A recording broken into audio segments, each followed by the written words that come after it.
People naturally want to be independent. When they cannot walk or move easily because of age or disability, they still prefer getting around by themselves rather than having to rely upon others. Wheelchairs, walkers, crutches, and canes are tools that can help people remain as independent as possible.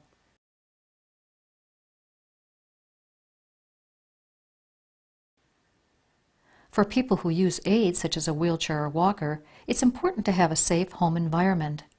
Eliminate clutter on the floor. Throw rugs are especially difficult to walk or roll over. Remove them from areas of traffic. Good lighting is crucial, especially for older adults who need at least 50% more light to see well compared to someone younger. Never move someone in the dark. Make sure that there is enough room to maneuver around furniture and through doors.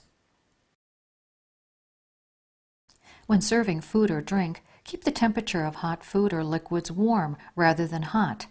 He or she may not be able to move fast enough if a spill should occur. Trust is important when providing care. Always explain what you are planning to do before you attempt to move someone. Speaking and listening to each other will reduce the chance of injury. Allow the person to help as much as possible. It is tiring for the person in a wheelchair to constantly look up. Try to sit during conversations so that you are at eye level with each other. Sometimes people talk over the person in the wheelchair as if he or she is not there. Always include the person in conversation. Pets can be great companions, but they can also get underfoot. Secure them in another room before beginning to help someone transfer to or from a wheelchair or ambulate with a walker. Both you and the person being moved should wear tied or fastened shoes with flat, non-skid soles. Loose-fitting slippers or stocking feet can be slippery on smooth surfaces and could cause a fall. Always support the arms and legs of the person in a wheelchair by using armrests or placing them in the person's lap. The arms should never be left hanging off the sides of the chair.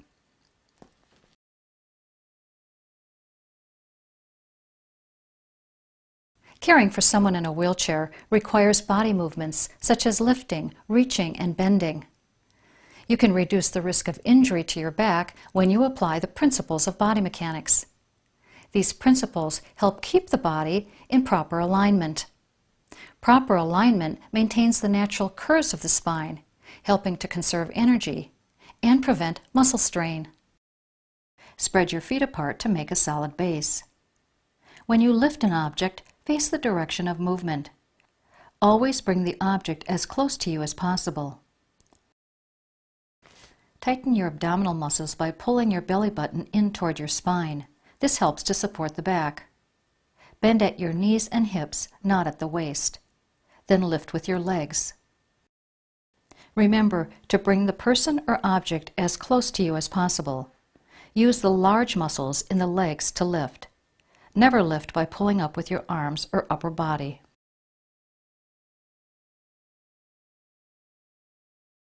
There are some control points on the body. The primary one is the pelvis.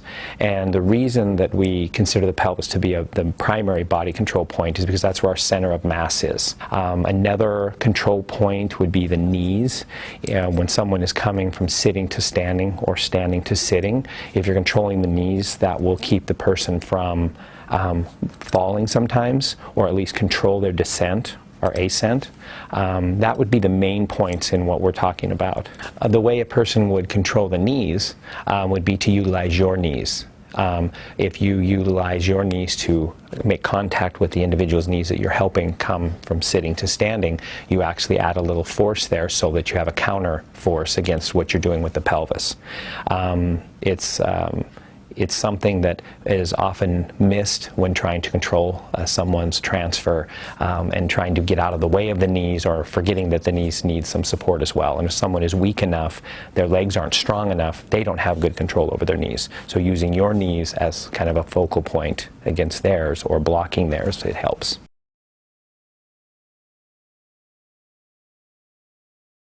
A gait belt is a belt that is utilized around the waist of an individual that needs help with transfers from one surface to another or when walking. It is for the assistant to hold on to. That's the key part. Oftentimes if you're helping someone walk or transfer from one surface to another, there's nothing to grab onto other than an arm or the pants or something like that, and that's not very safe. So this is designed to be held onto. This is the proper way to apply a gait belt. Generally, we're going to shoot for the same area of just above the hips and below the rib cage. So reach around the individual, kind of find that spot. These buckles every one I've ever seen are always the same.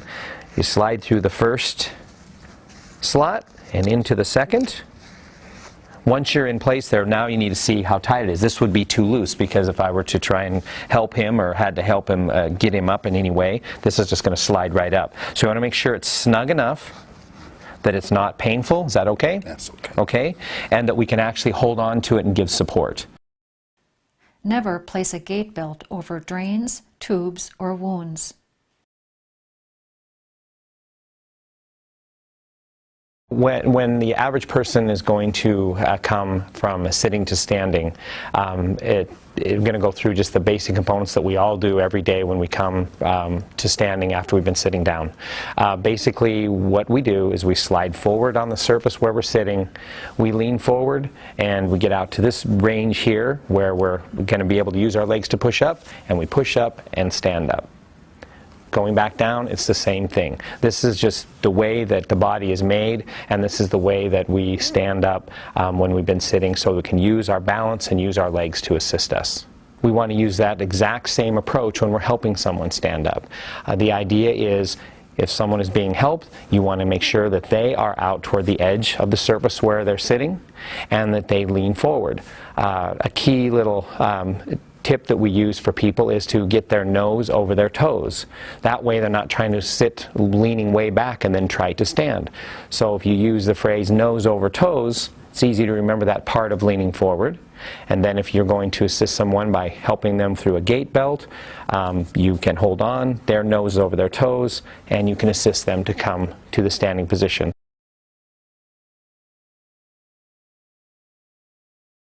This is probably the most common type of wheelchair you're going to see. It is called a lightweight wheelchair. And there are also other wheelchairs, like the standard wheelchair, which is heavier than this chair. There are motorized wheelchairs. There's wheelchairs that have the back is higher and actually reclines, that the person can be lying in the chair. But I'm showing the lightweight wheelchair because this is probably the most common, and it's important to get a lightweight chair, especially if you're going to be moving somebody in and out of the car, because the standard wheelchair can be quite heavy. This one's lighter because there's lighter material. This is lighter material in the seat. It's also made of lighter materials like the leg rests and the arm rests. So the parts of the wheelchair this is the first part, the armrest, and in this particular wheelchair the armrests flip back. Some of the wheelchairs you're going to have two buttons, and you'll press those buttons in and you'll actually remove the entire armrest. Another important part of the wheelchair is the wheel lock, or sometimes they'll call it a brake, but it's not used as a brake. It's used to set the wheelchair in place, and you really have to push down to set that lock.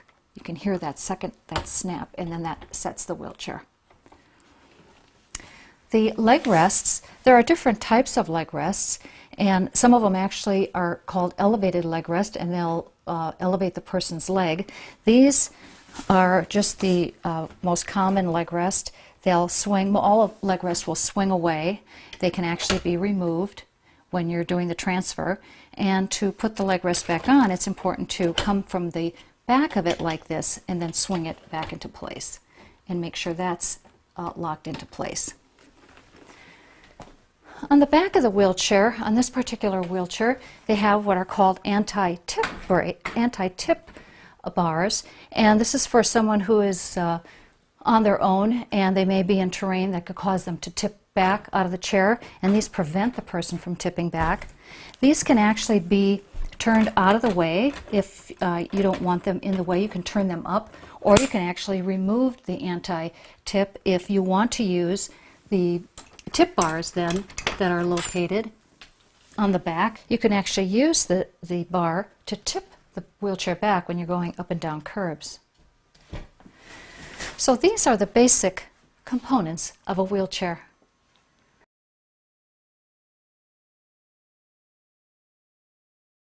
To set up for the transfer, you must first position the wheelchair correctly and also the person you are helping to move. To set up the wheelchair, begin by removing the leg supports. So now that we have the wheelchair set up, ready for the transfer, we want to get Lupe ready for the transfer. We want to make sure first that he is not right at the edge of the bed. You want to have him away from the edge of the bed just a bit so that when he rolls over completely, there's still room there for him to sit. The first thing we'll do is have him bend both knees up so his feet are flat on the bed. Good. And then I'll have you roll over on your side. It's kind of a nice log roll there. Good. He's got plenty of room there. Then we'll bring your legs off the side of the bed. And might need to help just a little bit there. Feet. And then I'll have you push out from the bed. And I'm going to place my hand just back here on his shoulder blade, between his shoulder blades, until he's securely sitting on the side of the bed. So now that Lupe is sitting on the side of the bed, it's a good time to put the gait belt on to assist with the transfer. And some people are able to move themselves to the edge of the bed. If Lupe needs a little help with that, what I'll have him do is lean over towards the left side, and I'll help him scoot his right hip forward.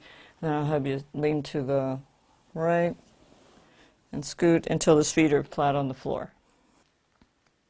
This is the setup for transferring. The leg supports have been removed. The wheelchair is at an angle to the bed and the wheels are locked. He is at the edge of the bed with the gait belt on.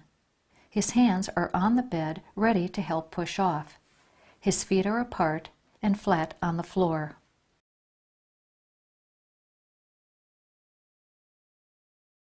In a stand pivot transfer, the person you are assisting moves into standing position and then pivots into the new position by taking small steps. So now that Lupe's at the edge of the bed and ready to transfer, we want to give him a moment just to sit and allow any dizziness or lightheadedness to clear. And then we're ready to proceed on with the transfer. I'll take a hold of each side of the gait belt and have him lean forward and push up from the side of the bed. And then we'll pause again in case there's, again, any dizziness or lightheadedness. So now, Lupe, I'll have you turn, and just to be sure your legs are against the back of the chair. And then reach back for the armrest and bend forward and lower yourself down nice and slow and easy. Good. And there you go.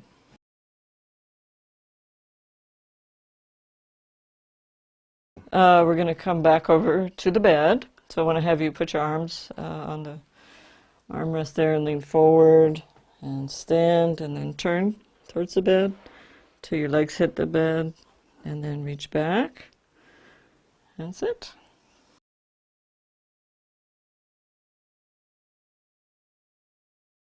For an individual that is unable to stand all the way up, we would do a squat pivot transfer. So to get ready for that, we're going to move the armrest, either slide it back if that's, or some armrests can be completely removed. So what we're going to do there is I'm going to have Lupe reach over to the opposite side of the chair so he can help himself and lean forward and just partially stand and pivot over. And then you can go ahead, if you can scoot over, that's good. Okay.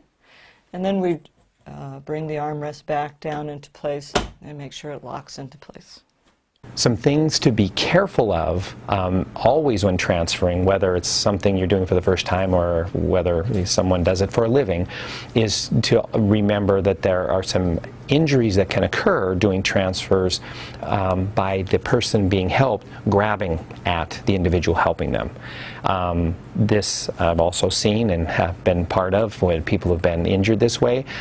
People's tendency when being helped is to grab what's closest or what seems to be the best thing for them.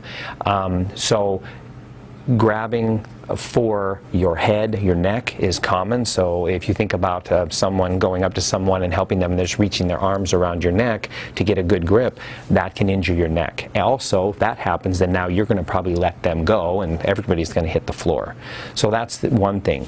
The other thing is not allowing or trying to very much avoid doing arm grabbing, either direction. You do not want to lift someone up by grabbing their arm and pulling them up. That's what a gait belt is for, or that's what the pelvis is for.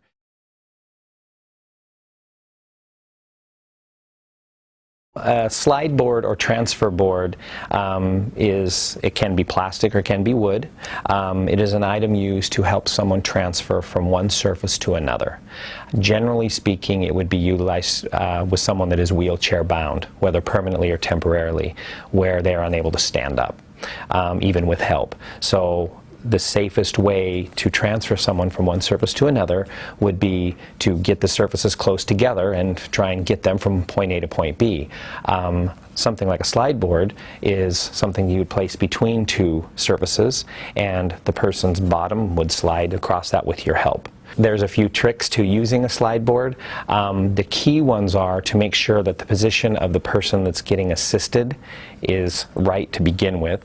I have seen people use them incorrectly where the person can slide off of the edge of one of these and therefore not much of a transfer except to the floor. So not what we want to see. So the idea would be is to get the person situated back a little bit from the edge of the bed, generally, say we're bed to a wheelchair, and so that when they lean to the opposite direction, you can slide the slide board under them, and then they slide back, or it's lean back onto the board, and then you can help them slide over to the other surface. One thing that is often forgotten, and I've seen this happen with people that aren't aware of it, is protecting the skin. When someone is sliding across one of these, you can get some friction on the bare skin, so there always has to be some protection of the skin. You do not want to do this on bare skin. Bathroom aids will make your job easier and safer. Raised toilet seats reduce the distance the body needs to be lowered. They come with or without armrests. Shower benches are helpful for bathing. Two legs of the shower bench remain outside of the tub. The person is transferred onto the bench, and then he or she slides into the tub area. It helps to adjust the outside legs of the bench a little higher so the water runs into the tub instead of onto the floor. Wall-mounted grab bars provide additional support and safety in the bathroom. Before moving someone into the tub, place a rubber mat in front of the bench to provide traction in case the person tries to stand.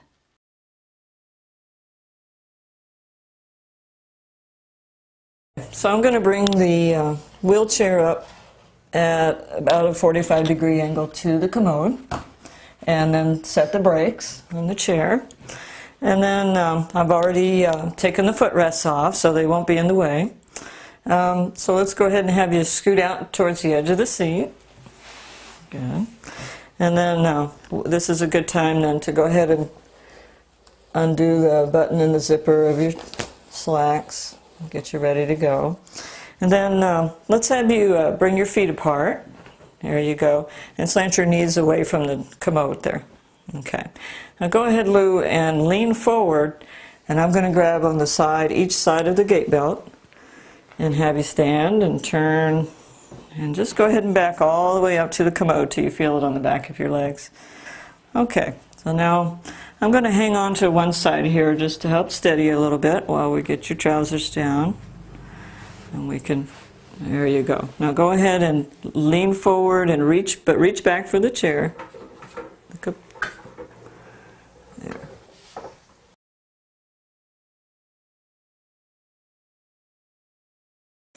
Okay, you ready? Okay, so you're going to lean forward and push up from the commode. Good, just steady yourself there. And we'll pull up your trousers. Good.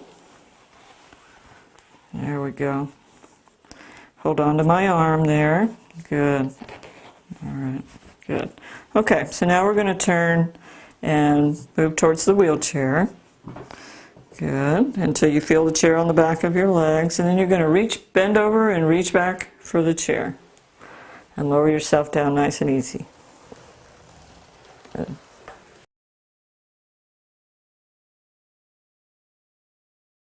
so the chair's already at an angle. And then let's go ahead and scoot yourself forward in the chair. Good. And let's get your feet apart a little bit. That's it. Good. So now I'm going to lift up the arm of the chair so you can scoot over there. Good. That's it. And you can push up here and push here. And now let's have you lean forward and come up and turn. Yeah. Okay. Now I'm going to help you lift your legs into the tub. Good. And the other. And then go ahead and slide on over to the edge there. Before moving her back to the wheelchair, be sure that her skin is completely dry. Wipe up any spills around the bathtub to prevent slipping. Have her slide her hips along the bench toward the edge. Lift her legs from the bathtub onto the floor. Always be on guard for any loss of balance. Have her place her hand on the armrest farthest from her. Then, using the gait belt, have her pivot into the wheelchair.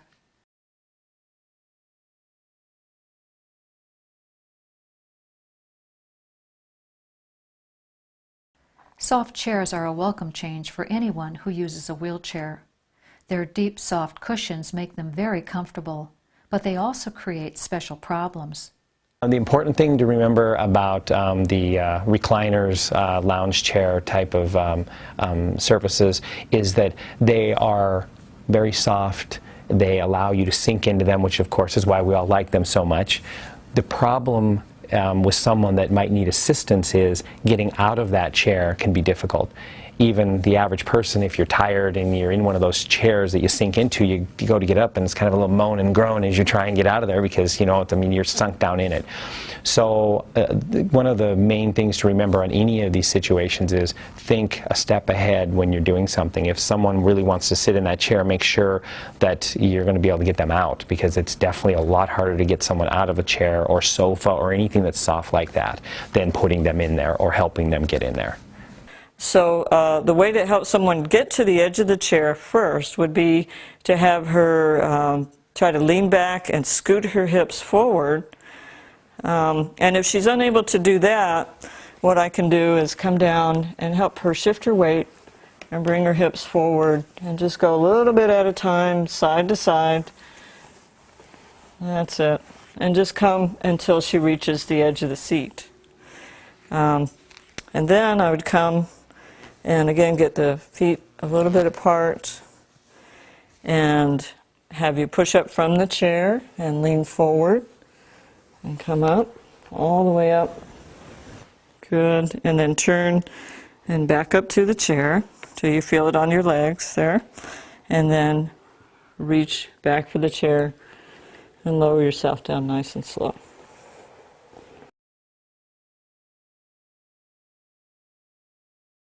To transfer someone into a vehicle, bring the wheelchair close to the car and angle it toward the seat.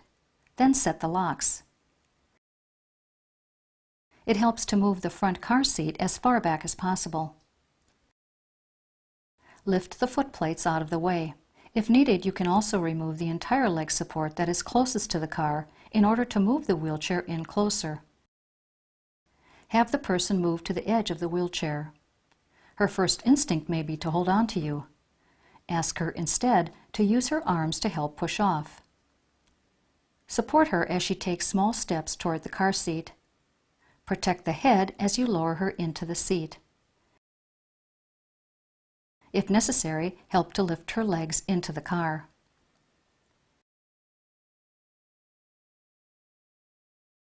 To transfer her out of the vehicle, be sure the wheels are locked and the foot plates are lifted and out of the way. Help her to bring her legs out of the car. Instruct her to use her hands to help push up into standing.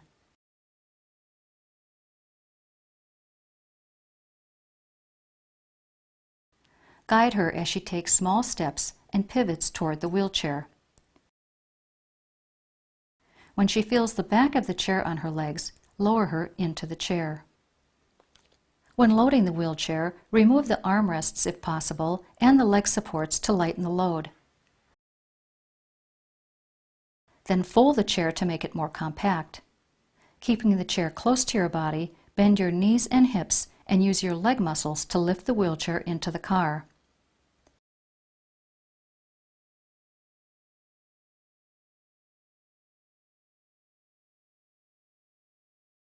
When moving down a ramp or hill, place yourself behind the wheelchair. Keep your legs bent as you maneuver down the ramp. To climb a curb, move as close to the curb as possible.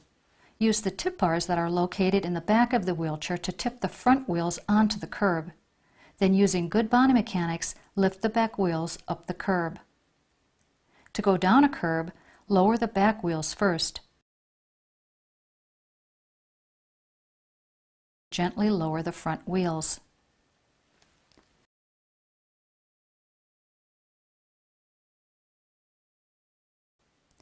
If a person in a wheelchair does not move frequently, he or she may develop pressure ulcers. When blood flow is restricted by unrelieved pressure to areas of the body, the skin and tissue begins to break down. If left untreated, pressure ulcers can become a serious medical problem. Pressure points that affect people in wheelchairs include the sitting bones under the buttocks, the place where the spine contacts the back of the wheelchair, the elbows and the heels, which rest on the wheelchair's hard surface. Moving and repositioning is the key to preventing pressure ulcers. Have the person shift his or her weight frequently to relieve pressure. Remind him to lift up on the wheelchair if he can. Check all pressure points regularly for redness. Even if redness looks minor, there may already be considerable damage underneath the surface of the skin. Never attempt to treat a pressure ulcer without professional help. Report reddened areas to the nurse or doctor.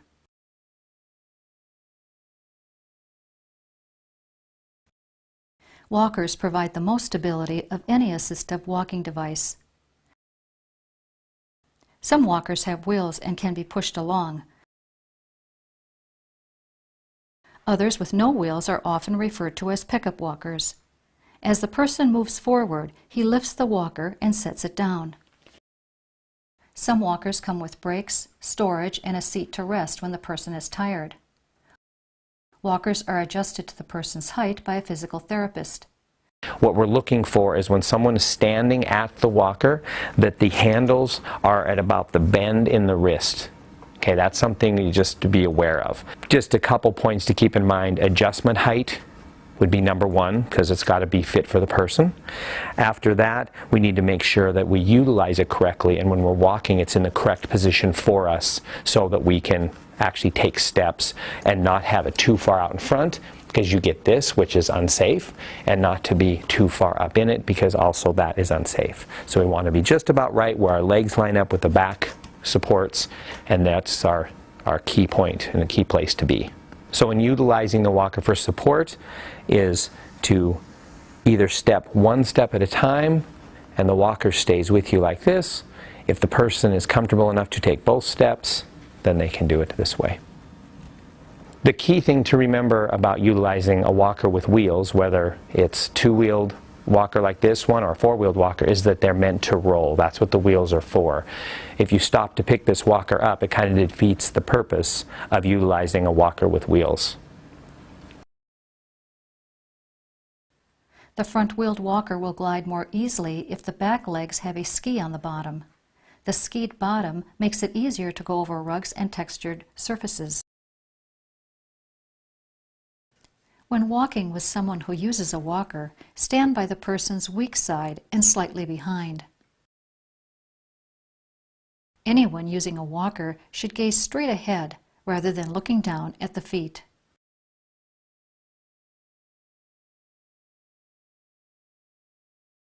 Crutches are used when a person cannot put full weight on one or both legs.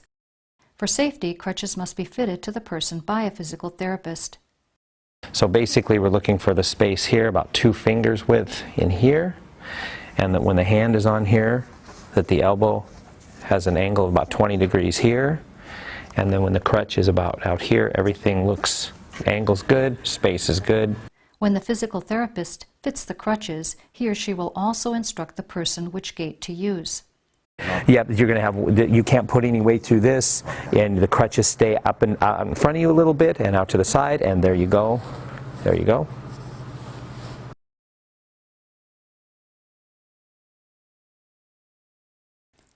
A cane is used when a person is able to bear weight on both legs. Regular canes have a handle and provide one point of support. Quad canes have 4 legs and provide a greater base of support. There are many different styles to choose from. This cane has an ergonomic handle that conforms to the shape of the hand. The canes nowadays pretty much all have these adjustable button in here so you can change the height of them. Very simple. The main thing to remember when you start to use the cane is to get the height correct. The first thing you want to do is, with a person standing relaxed is going to be using the cane, is to make sure that the handle lines up with the crease in the wrist. If the handle lines up with the crease in the wrist, then what it does is it allows the elbow to be somewhat bent and have some mobility in it when you're using it. And the next thing to remember, that's before you even take a step, is that the cane is used on the opposite side from the injured or weak leg. What that allows is when your arm swings, it swings with the opposite leg naturally. When we walk, our arms and legs are on the opposite side swinging. So as he takes a step, he'll take a step with the right leg, the cane comes forward, and then he just continues through on the gait cycle, walking normally, bringing the cane with. Wheelchairs, walkers, crutches, and canes open the door for people to enjoy increased mobility, independence, and access to social interaction. This improves the quality of life. As a care provider, you help maintain that sense of well-being as you remain sensitive to your client or family member's needs and provide safe, respectful help and support.